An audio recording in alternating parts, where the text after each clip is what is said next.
So,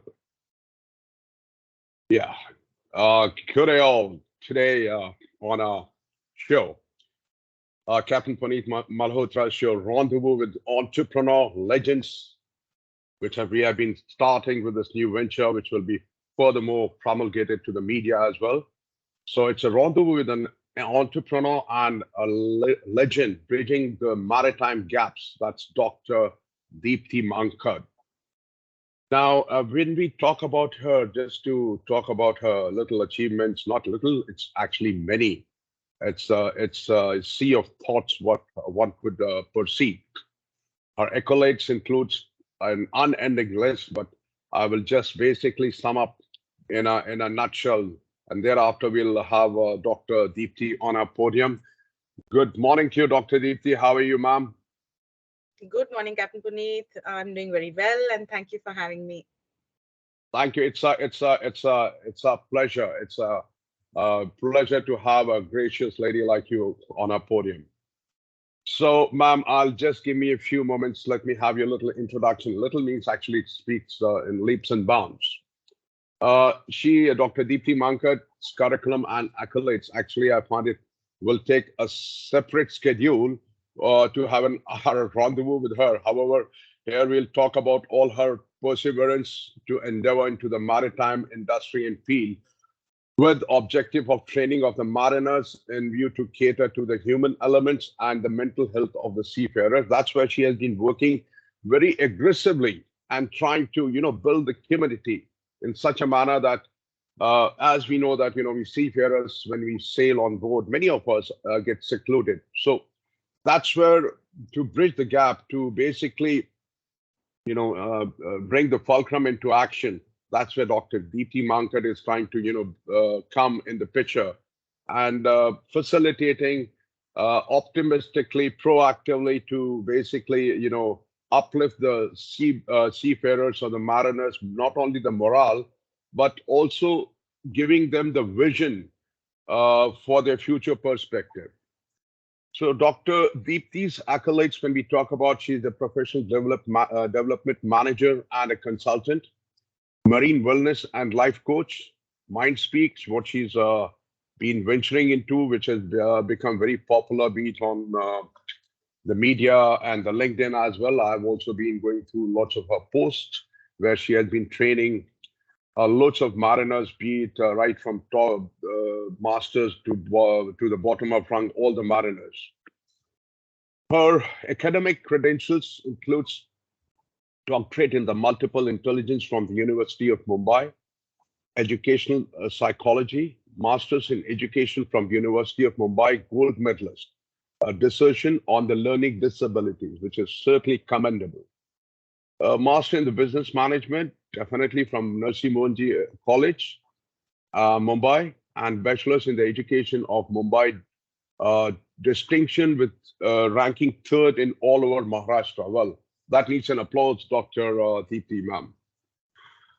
Bachelor's in Commerce and Narsi Mohanji, that goes on. As I said, if I start with her full accolades, the whole program will be, all about her. But furthermore, once we hand over the podium to Dr. Deepti Mankad, we will also hear it from her.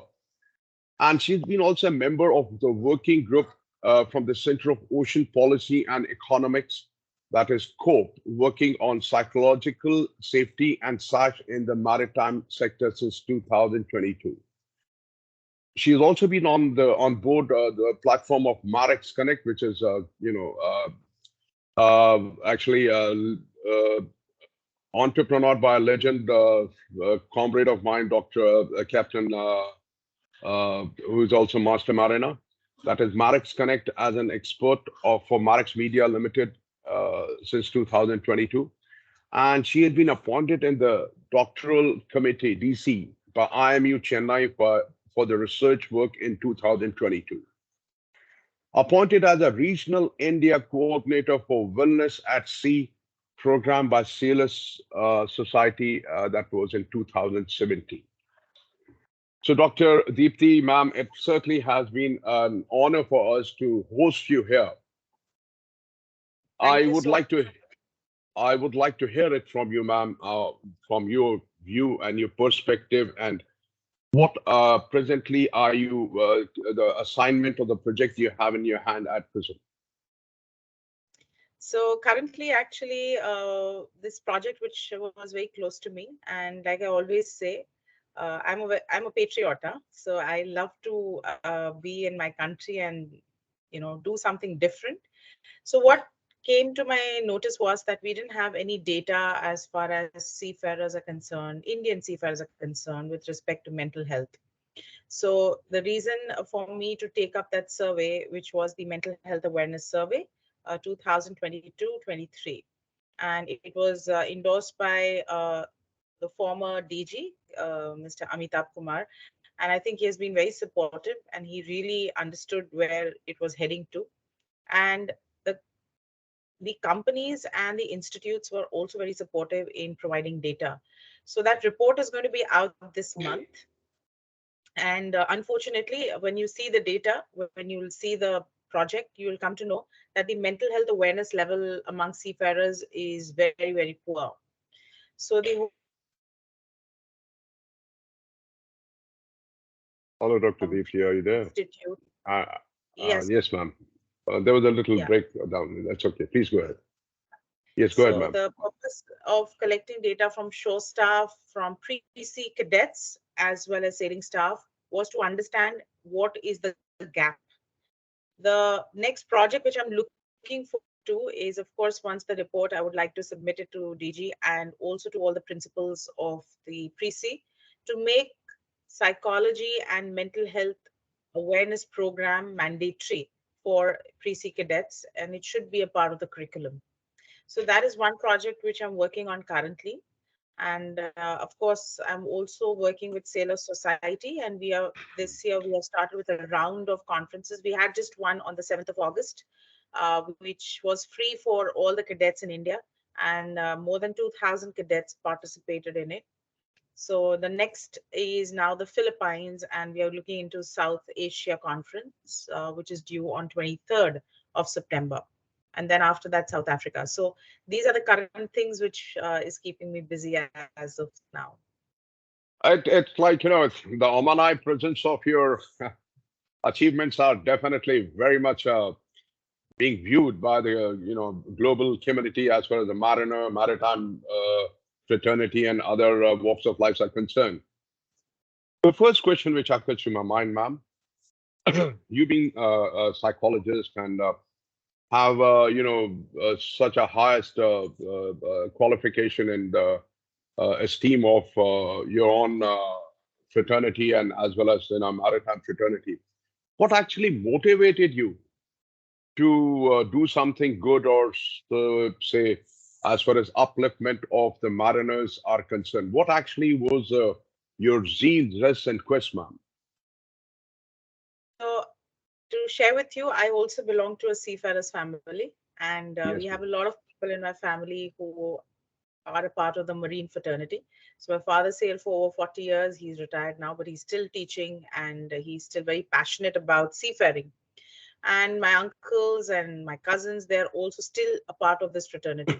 So Okay. I've been raised in a family where we were seeing our fathers or uncles going out at sea for long months, coming back, and we have seen the kind of sacrifices they have been making. So initially, my background was from the education, as you rightly know that. And I think around 15 years back, the human element was introduced in courses like mastery validation, PSSR. And that's when they were looking for someone who could take the human element aspect.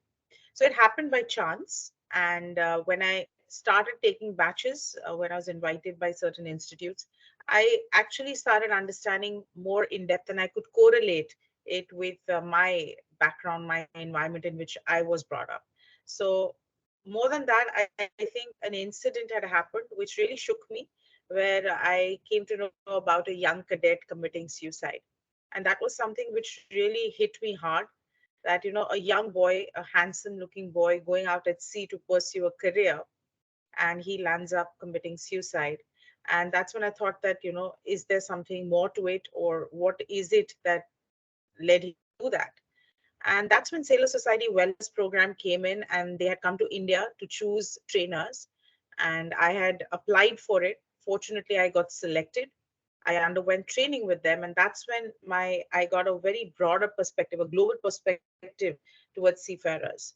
And that's when I decided I need to shift, and this is an area where I can really contribute with the skills I have, and more work was required in that field.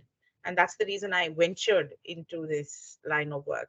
And then there was no looking back. So there's a lot of work, effort gone into the mental health and psychological health of seafarers and helping them, especially when they're in distress. Great, Dr. Deepti.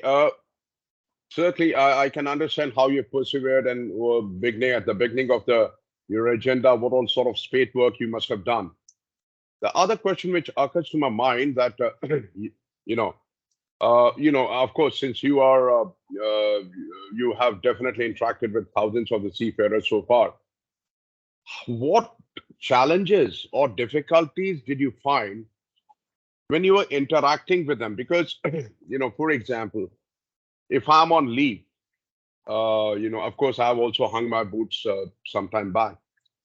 But if I'm on leave and I've been called upon as a mariner or as a master, whatever you may say, the captain, please come out to Bombay. There's a human element or a mental health awareness campaign we are doing with Dr. Deepti Mankad. Of course, your credential precedes your accolades. But suppose if I'm an obstinate mariner seafarer, I'll say now because I'm at home and I'm on leave now, company's asking me to go there and then attend to this, and prior to that, this is a mandatory from the company's curriculum point of view, and I have to undergo before I get to the next assignment. So maybe I certainly will be very reluctant. And when I come and attend to you at your podium, I may be like a pigeon. Basically, I'm not adapting to everything or anything you talk about. And I may have certain amount of arrogance as well. So how do you handle those situations, ma'am? Yeah, so you're right. Initially when I started, I was younger than what I'm now, of course. And yes, there used to be a lot of reluctance, and it used to be on the face. So, you entered a classroom. I still remember when I had taken the first batch of master's revalidation, and I can never forget that day because there were young chief officers also in that batch. And of course, there were some masters as well. And the way I was greeted and treated on that day, because they thought that who is this girl who's coming in to take a class and what is she going to teach us? And they actually asked me whether was I qualified enough. And some of them started hooting. So it was an experience which I will never forget.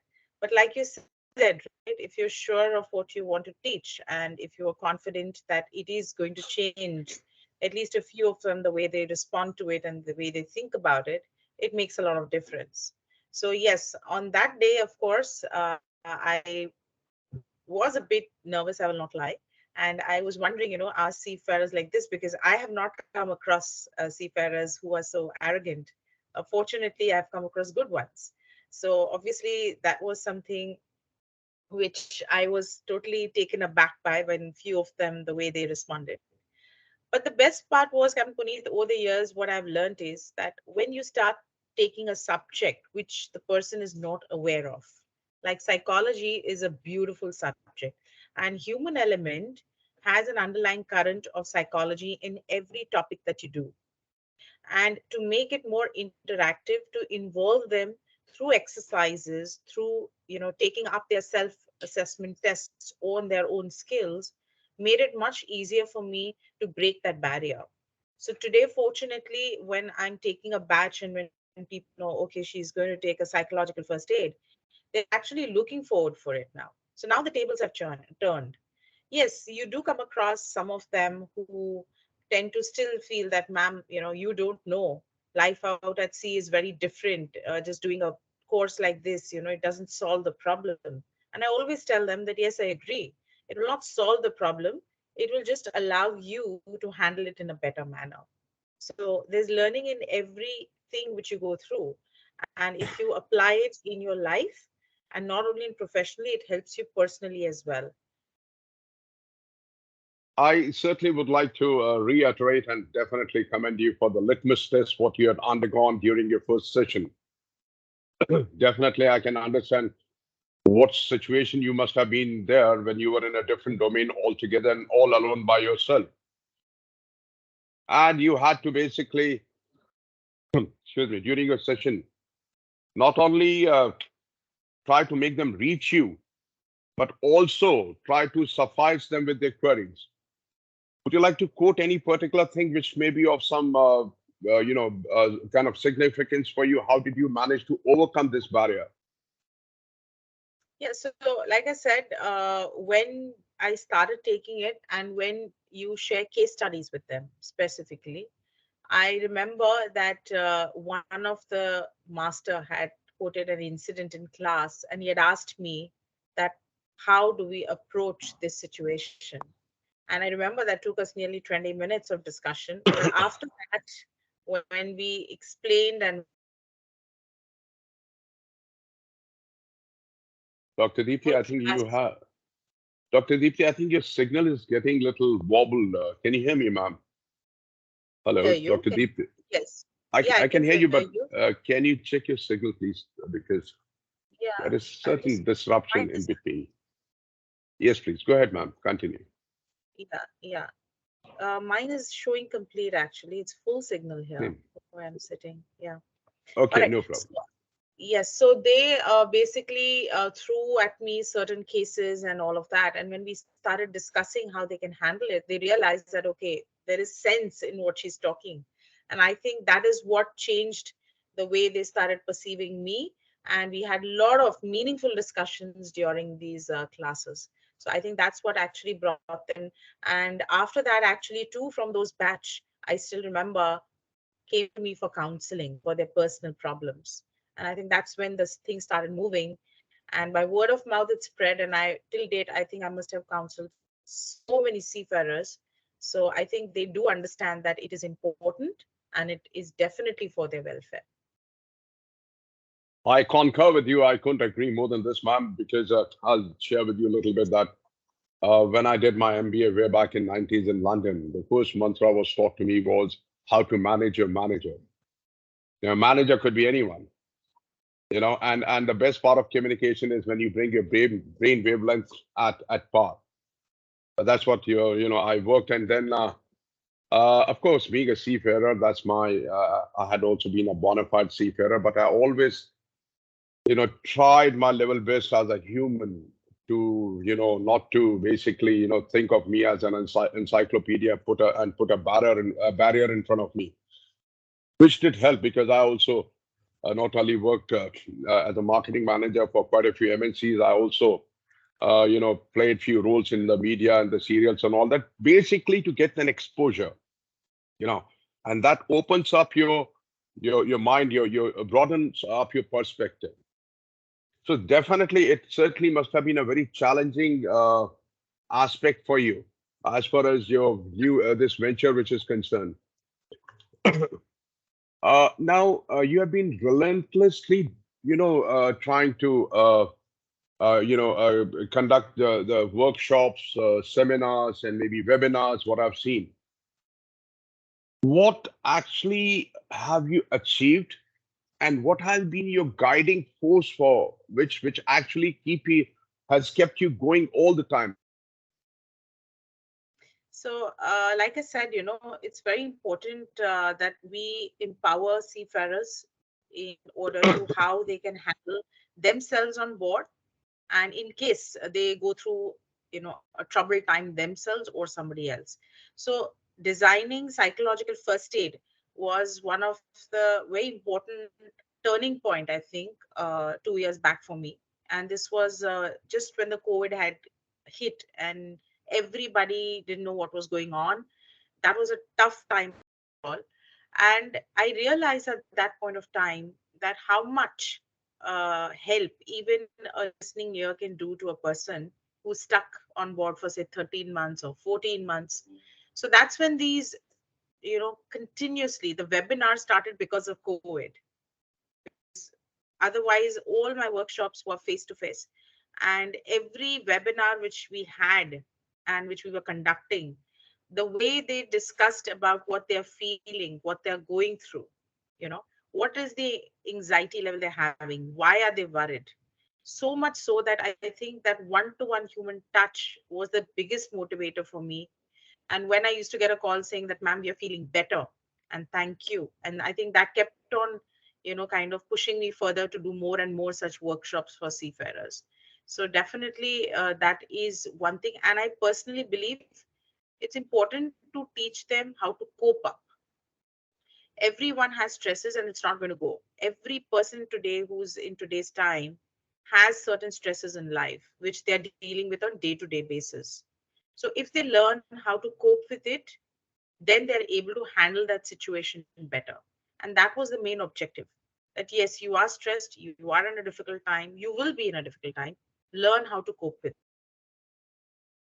So, ma'am, the other thing which occurs to me during our this conversation, and that is how do you manage to inculcate? How do you manage to inculcate their interest in this particular subject? I'm saying, how do you basically, internally make them come to you or inculcate the interest and make them inquisitive as far as your walk of or your subject is concerned?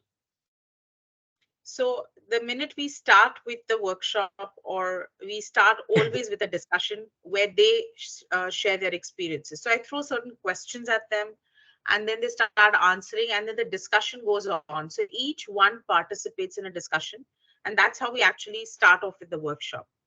Now, as we discuss psychology and as we discuss the different aspects of it, I connect it to their lives. So all the examples are from their lives. So what they are going on board, if they have come across any case, we discuss the actual real time scenario. There is no hypothetical example discussed here. So that actually makes them more inquisitive, and that actually makes them participate much more. In fact, you'll be surprised to know sometimes we have to say, okay, time out now, because otherwise we'll not be able to complete the workshop. So the discussion actually reaches to a level where everyone wants to speak up. So I think that is the main way in which they get involved in it, and they really, really contribute a lot in terms of discussion and sharing their experiences. So it's all in real time. They connect with it and they can understand it because it's their life. Just now you mentioned, ma'am, that you have been discussing with them the emergencies, what they had undergone, be it right from top to bottom, whatever the cadres were. Uh, did you manage to hone their skills, or did you manage to tune their mind? Did you get some positivity out of it, ma'am? Because your session must have been few hours, and Rome was not built in a day. Therefore, how do you, I'm sorry, how do you see? You see, when you talk about the your planning, you have done the planning initially, as your appraisal planning, and then how do you see the execution of your session? That has it been a fruitful session? End of the day, what your students, your candidates have taken home from the time you concluded this particular session? Yes. So we do have a feedback from them. That is one thing. But how do we come to know whether they have applied the knowledge they've learned? So, like I said, COVID was a right time when we had launched and when I started working on this area. And I used to get calls from the ship, and I used to get messages that, because we went through this course, we were able to identify certain signs in a person, and we did the counseling the way you taught us, and it has helped. So when incidences reduced, when they are able to handle the situation on board, and when you get the message from them, it shows that somewhere it has clicked the right chord. So definitely they do apply what we learn, and they do try and pass it on to their people on board as well. So that is the biggest feedback which we get when we get messages from them, calls from them, that they are able to apply what they have learned. I'll share with you with your matching with your wavelength, of course, in my own perception. Please correct me if I'm wrong. Is that when uh, there's an emergency or something, the first thing, of course, there's a panic which comes sets into you, And the moment panic sets into you, it basically makes you freeze your brain. Your thinking almost stops, right? Maybe your instinct may work, correct? So now to Yes. bridge this gap, when suppose if I take myself, I'm in a situation and I'm with panic and I do have the knowledge. I have perhaps gone through this drill umpteen number of times. But when you see that actual reality, after all, we are humans. That human Yes. element plays a major role. So how do you hone their skills from that point of view? So we always talk to them about that even a master, and you'll agree with this, I'm sure, in your career also you may have come across someone that the master who has great experience, fantastic knowledge, is competent, may also sometimes freeze in an emergency situation. So when we do these workshops, it is not only individually what a person can do, but suppose you see the other person and you feel you are okay to manage, but the other person is not, you need to catch on to the person and bring the person back in the right direction. So here when we do these sessions also, we do focus on that it's very common that sometimes even your leader may freeze. So then what is the job of the people who are working with the leader? So that is also something which we focus on, and how they can then at that point of time take charge and handle the situation. So it's not only that we are expecting the top four management people to always take the pressure and handle it, of course, though they are expected to, but sometimes it may so happen they might also not be able to do it. So at that point of time, how do you help your own leader to come back or to make the person feel that okay, we can do it together? So definitely we teach, I always tell them that it's not always that we are not superhumans. I cannot say always I am in a position where I can handle all situations. There will be a time where maybe I won't. So at that point of time, the other person also who's undergone training will understand that okay, this is what it is now, this person is not able to do, so now I need to step in. And that is how it works actually. It has to be human to human. I agree, man. Definitely. Certainly, I can understand what you must have been, your brainstorming session, your toolbox talk, how you must have been basically, trying to evaluate and reevaluate and focus and basically, send it across to your audiences. Now, the other thing, what I've been seeing, and or you also must be in cognizance to that. What are we doing as far as indemnification and protection of the basic rights of a seafarer? Like, for example, I see lots of articles, and few of them are there from my comrades, your Marek's, Capt, and few other guys who are trying to push for the basic necessity from the Yeah. seafarer's point of view to get them ashore leave. But unfortunately, not much sufficient headway has been made. So now think about a mariner who has stepped on board for 4 months, 6 months, or something. He or she has not been, allowed to exercise his basic right of stepping ashore for whatever the hiccups are there, whatever the restrictions are there. And when he or she, of course, somewhere down the line, the whole system may fail, and the person may get drawn towards depression. So do you have some online system by telephonic thing, or if you have a situation, do you do the consultation, or do you try to bring the morale up of that particular seafarer or of that vessel which is actually in a drastic situation? Yes, so Puneet, one thing which has changed in the past years, if I may say so, is at least the companies which have been working with right now, is the system where they have now made well-being of seafarers. They are trying at least to make well-being as seafarers as a priority. Like how we have, for safety, everything revolves around safety. Dr. Deepti, please check your signal, ma'am. Hello. Okay. Yeah, Yeah, hello. yeah, I think some breakdown for a I few don't know why seconds. this is happening, yeah, but I'm on a 5G network right now, so I really don't know Cheek, why. cheek. All Yes. right. Okay. Yes, So, ma'am. Because yeah. you could hear me constantly without a break, right, ma'am? Yeah, just a couple of time it hitched, but otherwise it was fine. The same thing is here. Probably some mismatch of the network. Please go ahead, ma'am. Please go ahead. Yeah. So, like I was saying, the companies today have become a little more proactive, and they do have now helpline numbers which are 24/7. So they do have a number wherein a seafarer can just pick up, call, and speak to a counselor, and they can vent it out, whatever they're feeling. That matter also remains confidential. So if you call a line and you're talking and you're just sharing your, you're feeling down, you're feeling in distress, it remains very confidential. So yes, first thing, the companies have started with those helpline numbers, which are specific to their seafarers on board. Anybody can use that line and call. The second is, if you have type, like I'm working with Sailor Society as well.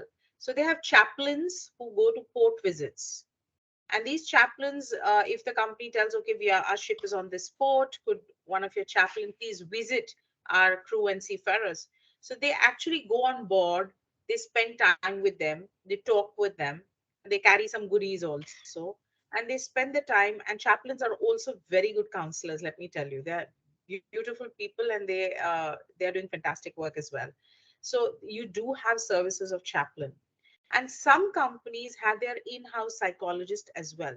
For example, fleet management has started an entire department which is known as fleet care, and they have around 25 people who are working in that department.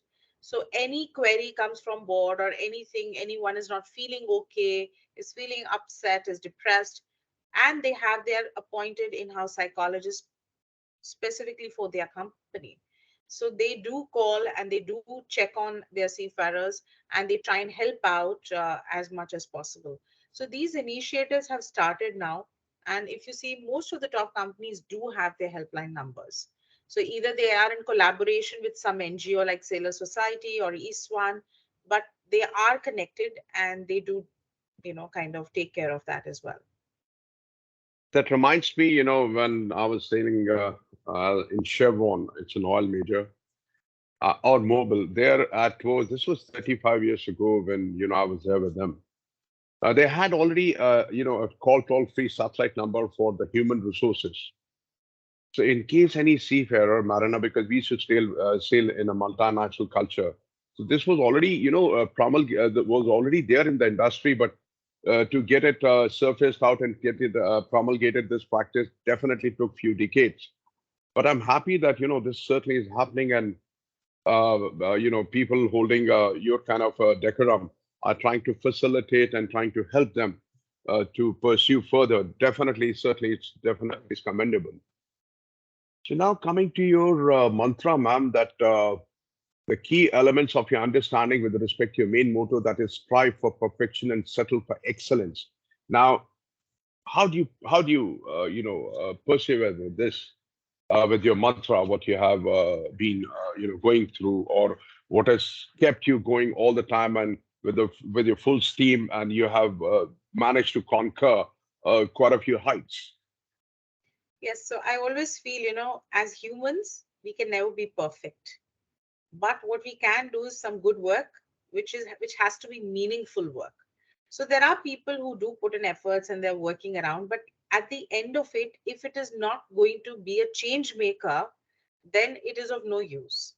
And we have to work in the system. So I'll tell you, when I started off with Mindspeak, my small firm, and I remember when I used to go to companies and talk about mental health, and I used to tell them that it's very important and things need to be done, skills test needs to be done. So everybody used to tell me that no, no, we already have enough courses, why should we have one more? And it was always put under the shelf, nobody spoke. But today, when the incidences started increasing in the shipping, the suicide rates going high, mental health issues going high, more accidents happening, and more human errors taking place, that's when they realize, yes, something is not right. And that's when they started taking some steps towards identifying the importance of how it's so very critical for the person on board to be mentally fit. Otherwise, that ship cannot be a safe ship. So, when you started working, and especially I feel that nobody, like, you cannot have zero incidences, like we say, right? Every company works for zero incidents, but you can try and bring it down to a level where you feel that, all right, maybe a year will come where you'll have no incidences of suicide in your company. And that is what you have to achieve for. So, perfection, yes, not possible. We are all human. We will run short of it. But at least when I say excellence, I mean every person should try and contribute in a manner which is going to bring out some meaningful result. So you cannot just give substantial training. I always feel that it should be quality training, it should be quality work you're putting in and not quantity. So the more you give time to something and you don't give up, you have to start something and take it to the finish line. You cannot start something and just leave it because now nobody's, accepting it. It takes time. Everything takes time. It took me 13 years for the companies to start giving priority to mental health. I never gave up. I kept on trying. Yes, there were ups and downs. I used to get very frustrated at times. But today I'm in a happy space because now people are benefiting from it. So you have to just move on and not give up, and especially never, never compromise on good work and quality. So, ma'am, how do you quantify? At one point in time, you say strive for perfection and go for excellence, or persevere for excellence. How do you quantify? First, you want to be perfect, you from your domain, and then you want to excel, exceed beyond certain limit. Let's be honest. How practically, logically, and ethically, how much have you achieved as far as your goals were concerned? So, yes, it was not easy, let me tell you. The first few years, it was quite difficult. And yes, I will not lie, we are all here to work and, of course, earn. We all have to make a living for ourselves and for our families. So, I remember that, and I think I can say this to you now, and I think you'll understand it. So I used to be going and attending certain conferences of companies, and I used to see the amount of money which is spent. I'm sure you're aware that yearly conference you'll have, and they call the seafarers their families, and a lot of money is spent on that. And I used to wonder that why is it that they are not willing to spend money on a training which is going to benefit them for life. So obviously, initially it was very tough, Captain Puneet. Let me tell you, it was not easy. And if you ask me whether I've achieved all my goals till now, my answer is no. I have not yet achieved what I think I have come out to. Still a long way to go because still there is At least, resistance sometimes, in the industry. So definitely not all goals achieved, but yes, I've achieved that much where now people do understand the importance of it. They call me, they are willing to understand that, all right, this much investment. I would not say spending, I would say it's an investment by the companies when they spend on trainings like this because they are going to retain their employees. They're going to make sure that their employees are feeling better and they are in a good state of their mental health. So it is an investment which they are talking about, and that is something which of course will take some more years, I feel, till we come to a level where it becomes a part of how we have everything. The courses, the STCW courses, is compulsory. So I'm also waiting for a time still there where this is also taken up, and I think IMO is doing working towards it right now. So I hope things will happen, and then possibly if you ask me 2 years down the line, I may say, yes, I've achieved what I'm striving to achieve right now. so basically, you see, main thing happens when you're working with your full strength and you have a target, a motto to achieve something, and try to excel or exceed. As far as satisfaction is concerned, with your relentless working towards this particular thing, towards the seafarer, as far as the human element and the mental health is concerned, how do you think you're fared? Is it satisfactory, good, very good? How do you rate yourself? Yes, now I'm going to say very good because Very good, excellent. Oh, yes, excellent. and I have no this thing about it. It's not being They always say you should be humble. Yes, you should be, but I think it's very important that you should recognize your own worth as well. And I think I have done a lot in this area, and I have put in a lot of sweat and blood, if I may say, and sacrificed my sleep. I've been taking calls even at midnight. And I think it's very satisfying, Captain Puneet, when you're able to save a life. And I feel so blessed that maybe I have that ability in me where I'm able to do that for someone. So I think it really counts. For me, it counts like blessings where I have people whom I've counseled, who have been in touch with me, whose families have come together because of certain sessions. It's very satisfying. And I think I no better place than the industry I would like to be right now. I think it has been a good journey, tough one, but a good one. And I feel satisfied when I do my workshops. I feel, yes, I've achieved something. So for me, each day counts, and I have to put Did in. No, excellent. Please continue. I'm sorry. Sorry to interject you. Please So I have to go put on. in efforts. A lot of efforts goes into definitely when you're doing workshops, but I'm ready to take that effort. I'm ready to do this because when I see the faces at the end of the workshop, that is like more than the pay you're getting to do it. It's more of a satisfaction when somebody says, "Ma'am, it was excellent and thank you." So that is something which motivates me for my next batch. Great, ma'am. Great. Now, I that something occurs to me, ma'am, that during your physical workshops, when you're interacting with your candidates, your pupils, your students, or your maritime fraternity people, did you ever come across a situation where you had to be sometimes assertive?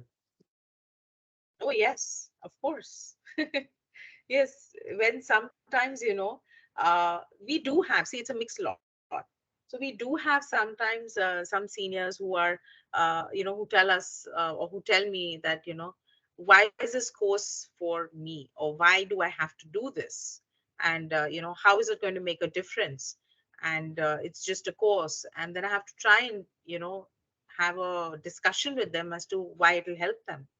But some of them are really adamant, and they just feel that no, the course has to be done by superintendents, by show staff, by owners, and this and that, and they get into an argumentative mode. So at that time, yes, sometimes I have to assert and kind of put it across that you have to understand that you will learn something if you're receptive to it.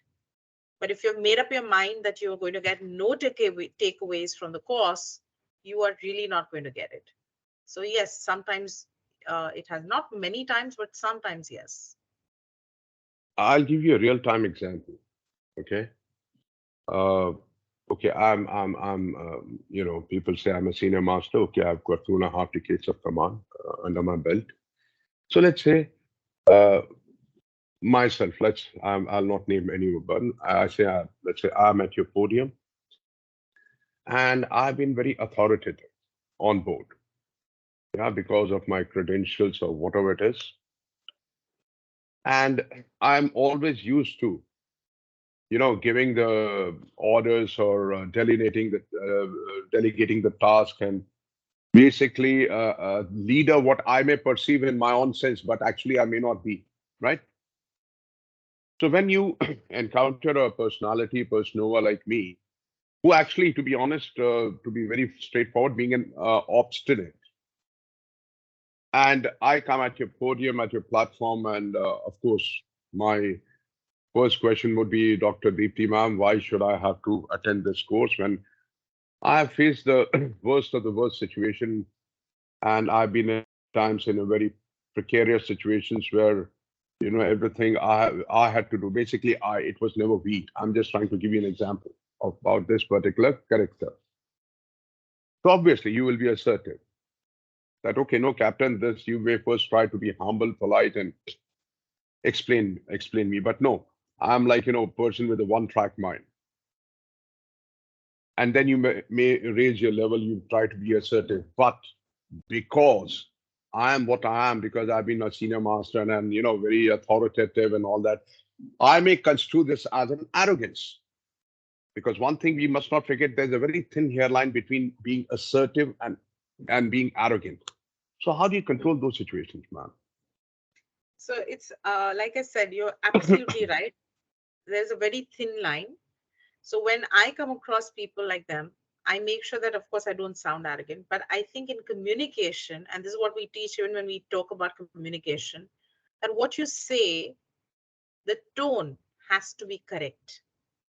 Whatever the words are coming out of your mouth, if your tone is not correct, the tone decides whether you're sounding arrogant or you're sounding assertive.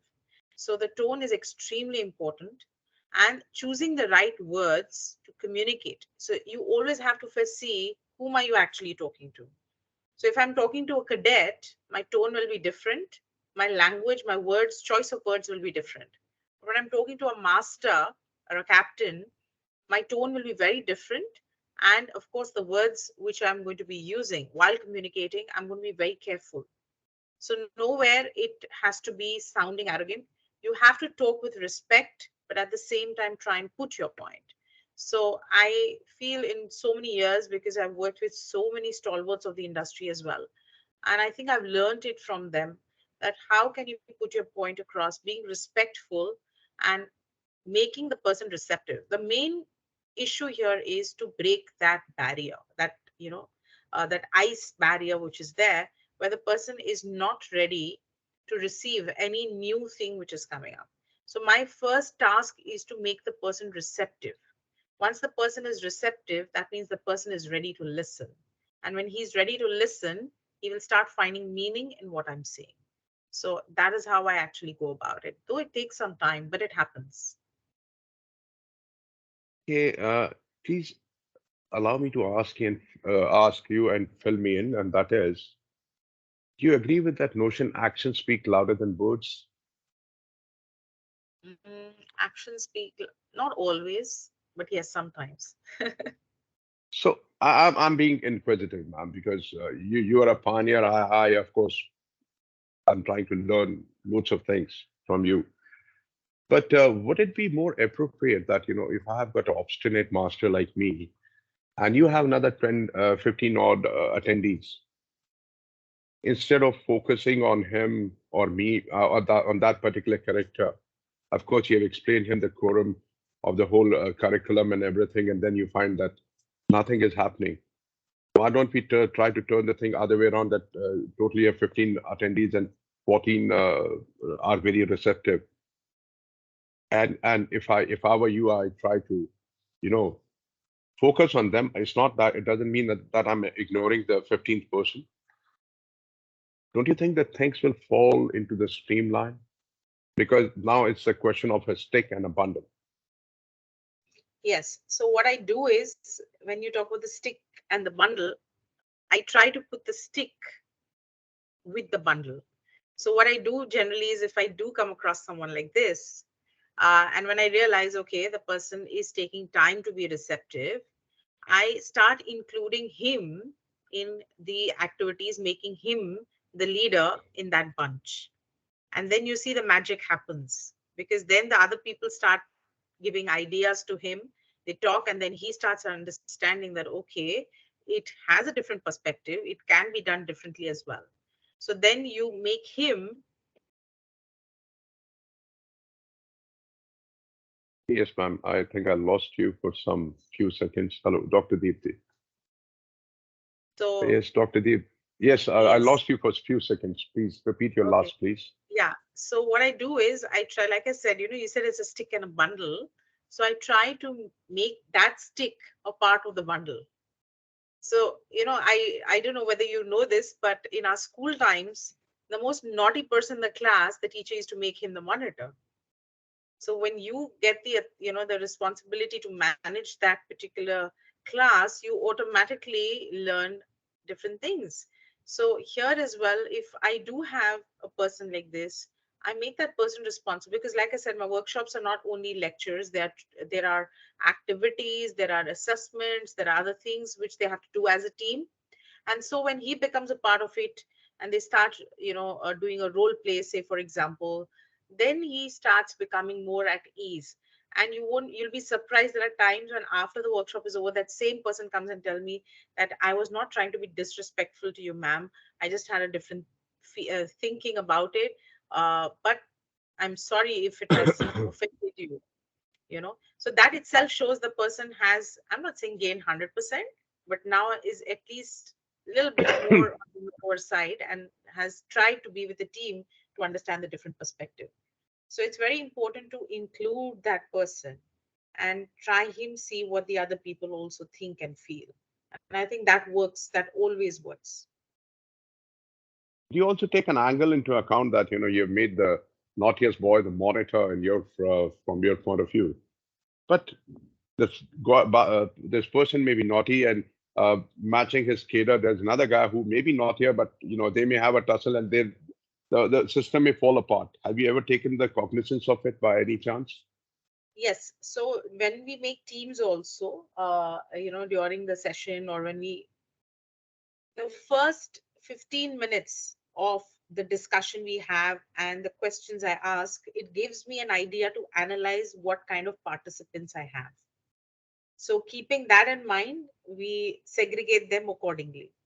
So we try not to have two strong-headed people in the same team and try and keep them separate. So that's why I say the ice breaking for me is most critical part of my beginning of the workshop, because that makes me decide the course of it and how it is going to go. You know, what I know of a little bit from your walk of life, of course, change is only constant.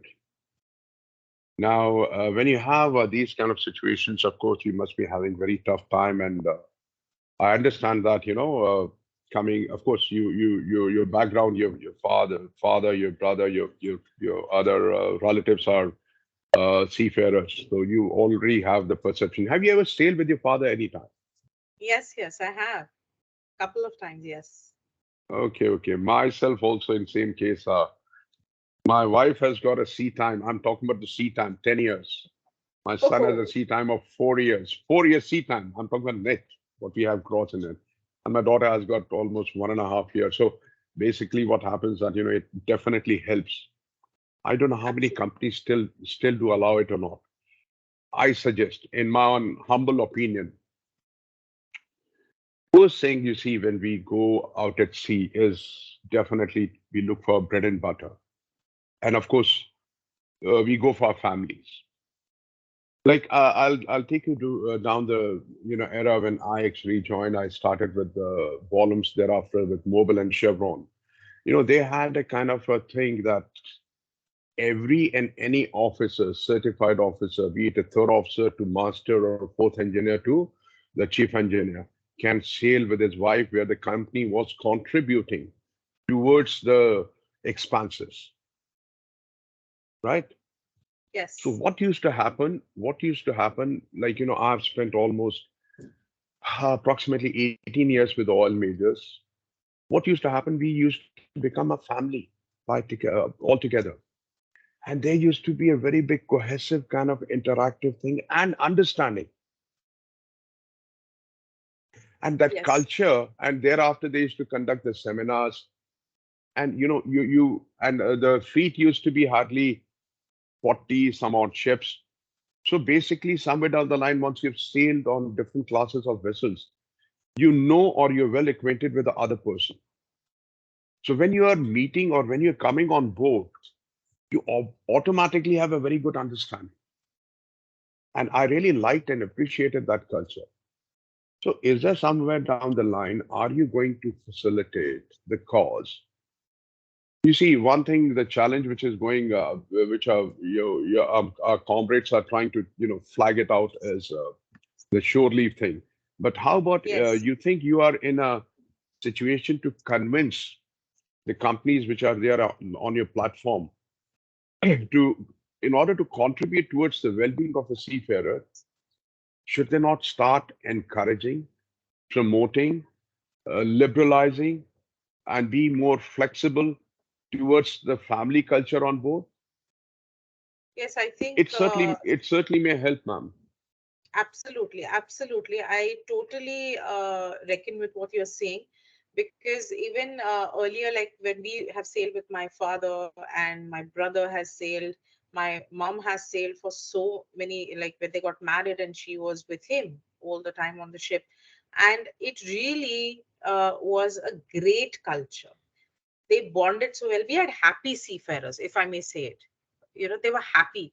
You never found seafarers complaining about work, about long months. You never found that. And that's suddenly in today's time, the contract is so short. It's 4 months, but the minute 3 months is over, they start counting days and going back home. You know, the kind of the entire culture, work culture has changed so much on board.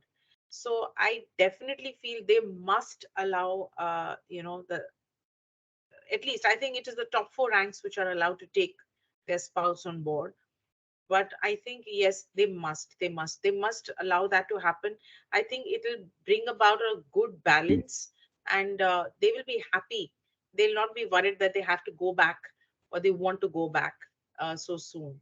So I think it is important. Shore leaves are also very important, I feel.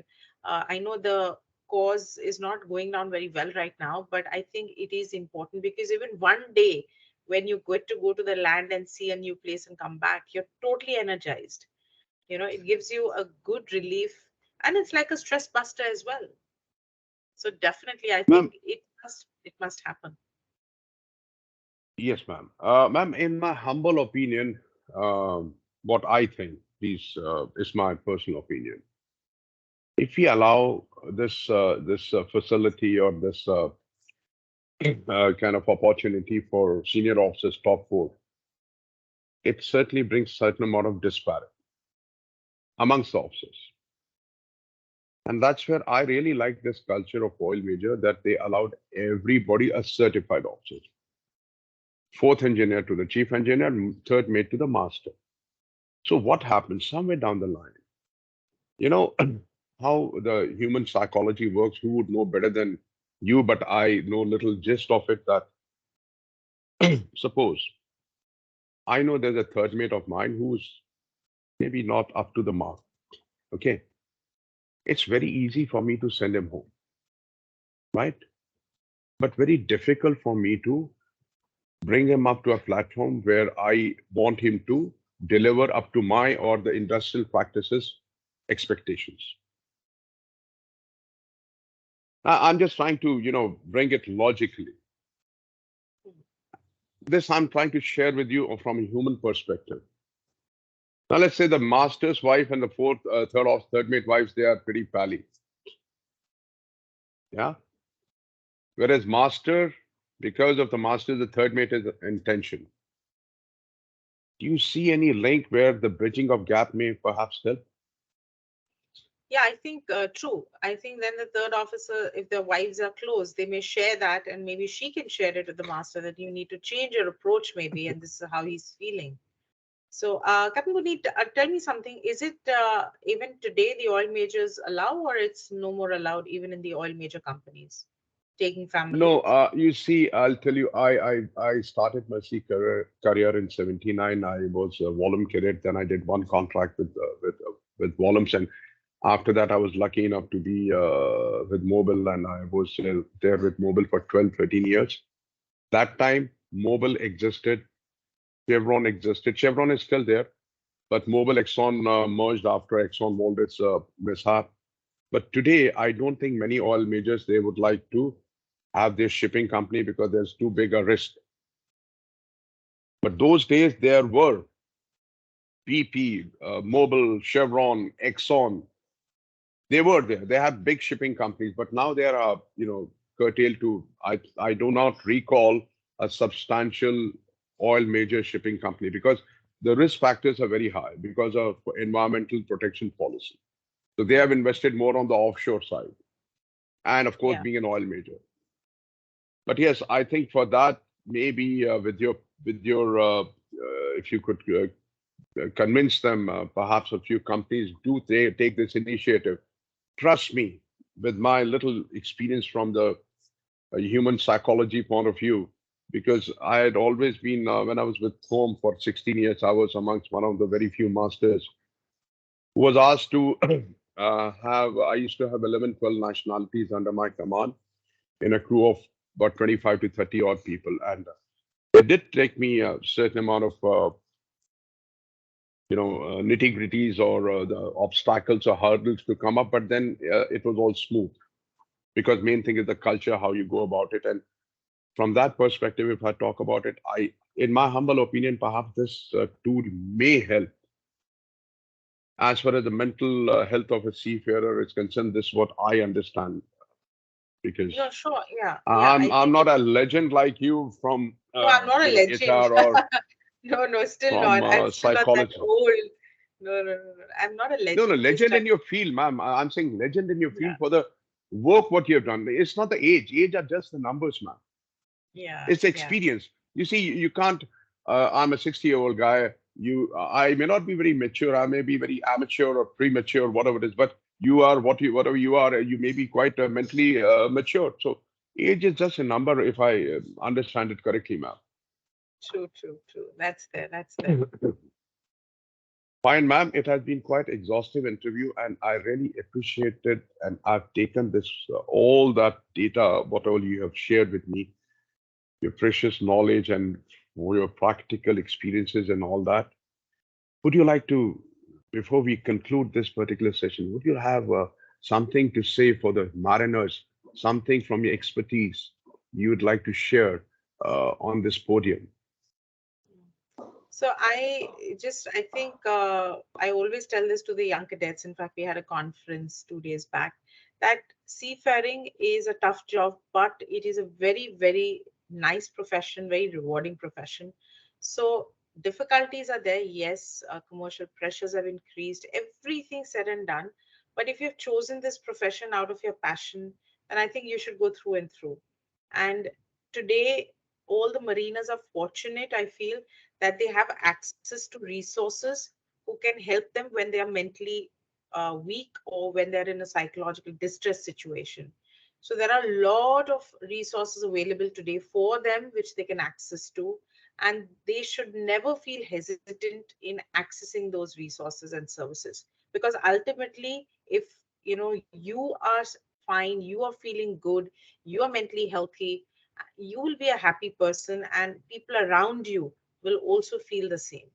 So I think just take your job the way you're doing it, but take care of your mental health. I think it's extremely important because families are connected with you. You have to take care of two families, one on board and one back at home.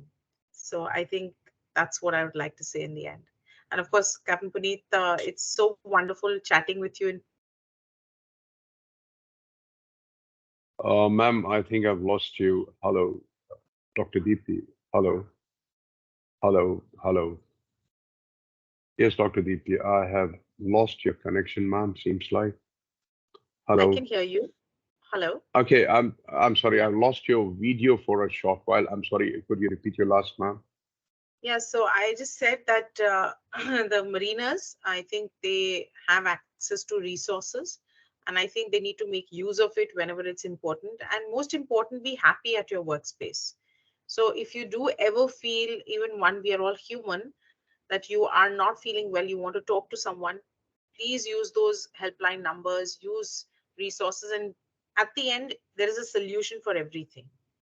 And there is stress in every job today. So it's not only seafarers are stressed at work, even shore staff, even other people who are working in the marine industry have hectic schedules. So the only thing is learn how to cope with it, and just take care of yourself, because you have to take care of your family as well as your seafaring family as well. And Captain Puneet, thank you so much for considering me to be a part of the Rendezvous. It was amazing, and there's so much to learn from you as well. No, ma'am. I'm just trying to hone my skills and learn a bit more. And learning is never-ending process. And I'd like to share with you, just cutting a satire on the lighter note. Before it used to be, when the saying was, when the going gets tough, the tough gets going. Now, unfortunately, with the kind of negative attitude of fellow mariners, it has been construed like this: when the going gets tough, the tough walks away. Yes, that's true. That's true. So But I we need always, to have something to convince that okay, when the going gets tough, let's hold your forts, and that's where you're yes, doing a yes. fantastic job. You're trying to hone their skills and trying to get into their cerebrum and trying to bring the gray matter and trying to basically do the brainstorming and toolbox to basically groom them, which is certainly not only a noble cause, but in the longer run, it certainly has facilitated our industry and fraternity by and large, if not in leaps and bounds, but definitely to quite a large extent. And I Yes. thank you very much, ma'am. Good day, and I wish you all the best in Thank you, all sir. your ventures Thank you all so the much, time, sir. ma'am. Thank you. Good day. Bye bye. Stay safe, ma'am. Bye, sir. Thank you. Bye, sir. Thank you. Thank you.